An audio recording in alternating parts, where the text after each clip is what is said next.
This is Democracy Now!, democracynow.org, the War and Peace Report. I'm Amy Goodman.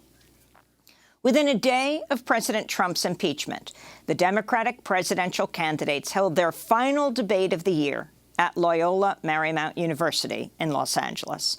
The debate was almost put on hold when the candidates vowed to boycott it if a labor dispute between a food workers union, Unite Here Local 11, and the company Sodexo was not resolved.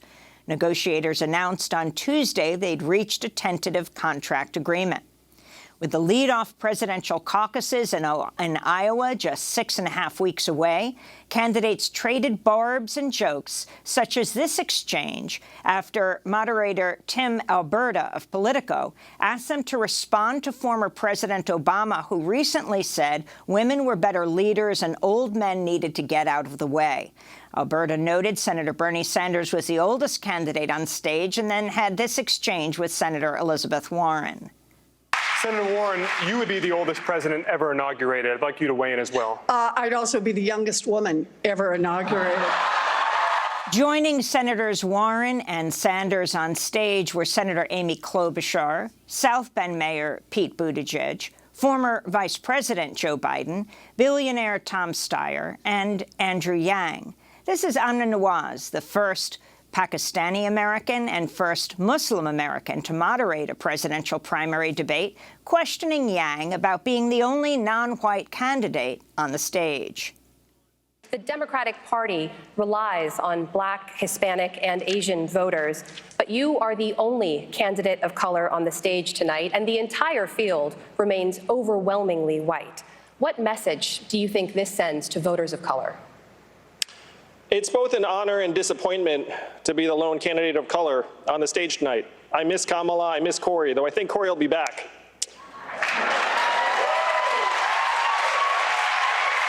I grew up the son of immigrants, and I had many racial epithets used against me as a kid. But Black and Latinos have something much more powerful working against them than words. They have numbers. The average net worth of a Black household is only 10% that of a white household. For Latinos, it's 12%. If you're a Black woman, you're 320% more likely to die from complications in childbirth. These are the numbers that define race in our country.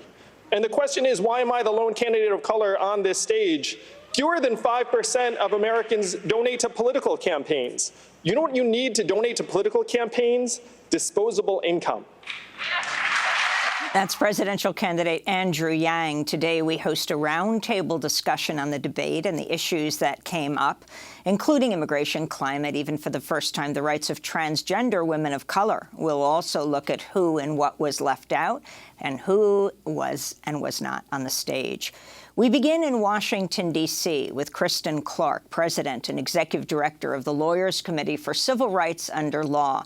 Kristen Clarke, welcome back to Democracy Now! Your response overall to the debate last night, and then this specific point, which was who was not on the stage. Candidates of color, Kamala Harris has pulled out of the race, and of course, then Cory Booker and Julian Castro, who are both still presidential candidates, excluded from this debate.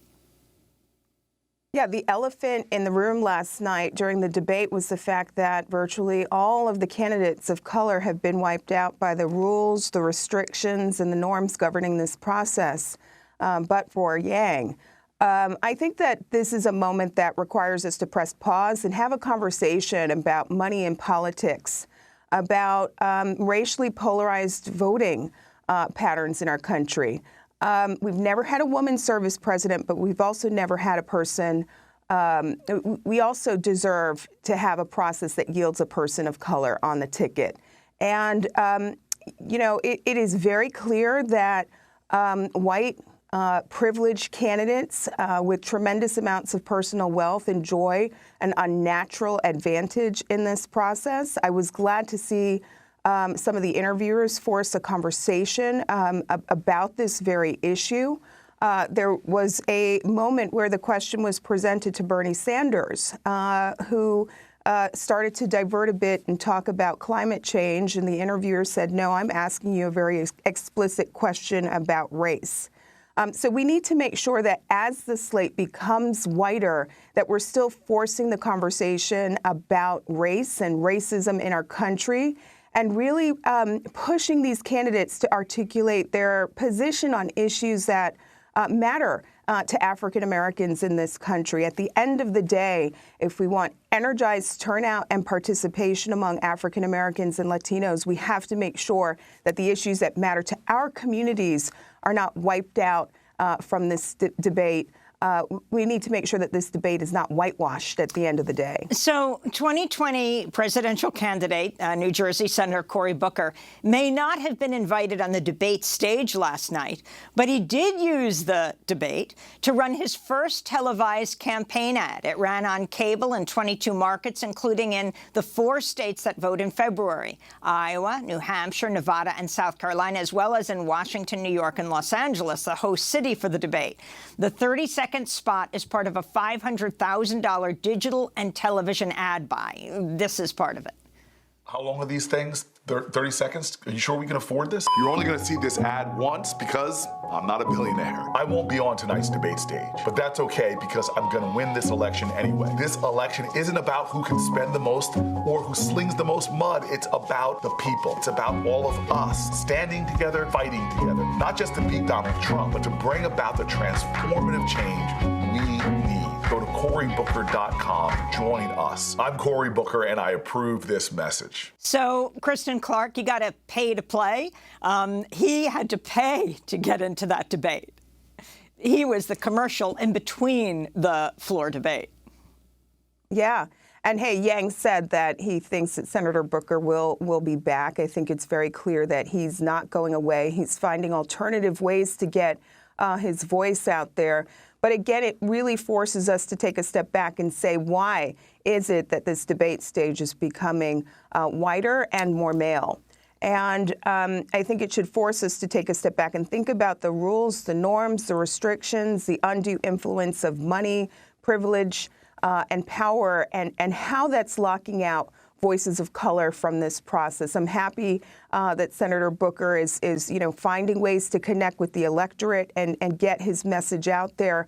But as we go into a new decade, into 2020, and think about what it'll take to build a true multiracial democracy in our country, we have to be deeply concerned about the fact that this stage, as broad as it was, is getting wider and more male by the day. Last month, I co-moderated the first ever presidential forum on environmental justice at South Carolina State University in Orangeburg.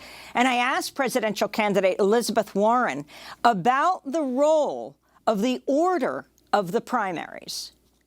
Speaking about racial injustice, do you think the order of the primary states should change? You have Iowa and New Hampshire, 2 of the whitest states in the country. And then we move to South Carolina with a very significant population of people of color.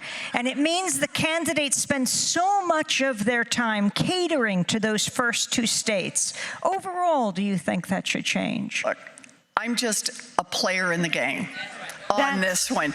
That's Elizabeth Warren responding last month in a presidential forum we held in South Carolina. I wanted to bring Erika Andiola into the debate.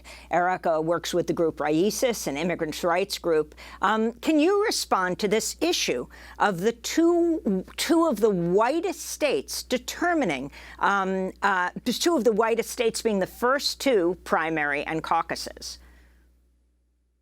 Yeah, absolutely. It doesn't help the case for people of color in many ways. We saw, I mean, your other guest also is really speaking to the fact that the more and more that, we advance through time in the debates, the more people of color are left out. I definitely missed, Julian Castro last night. I missed Cory Booker. And, the reason, and in some ways I disagree a lot with Kamala Harris, but in some ways it's also important to see women of color in there. And it was not great to see that, sometimes some candidates were asked about issues, especially about either race or immigration. Criminal justice reform didn't come out as much, and either, they changed the topic many times or just the topic doesn't come up at all. So it has a huge impact on how they're trying to cater to the first states. And most of them spend most of their time in Iowa right now, where there's a community, there's, a Latino community, there's a very small community of people of color compared to Nevada and other states, but it makes a difference in the way that they are really talking about the issues in probably by the beginning of the year, they're not going to talk too much about immigration and other issues that people of color care about. In fact, we spoke to the head of the Texas Democratic Party, who said that he's been trying to hold a presidential forum in Texas, and the candidates just keep saying, and this is particularly significant because of how long the lead up to the first primaries and caucuses are, that these candidates say, no, we've got to do the first debate with the first states. And of course, Julian Castro has called for a change in the order.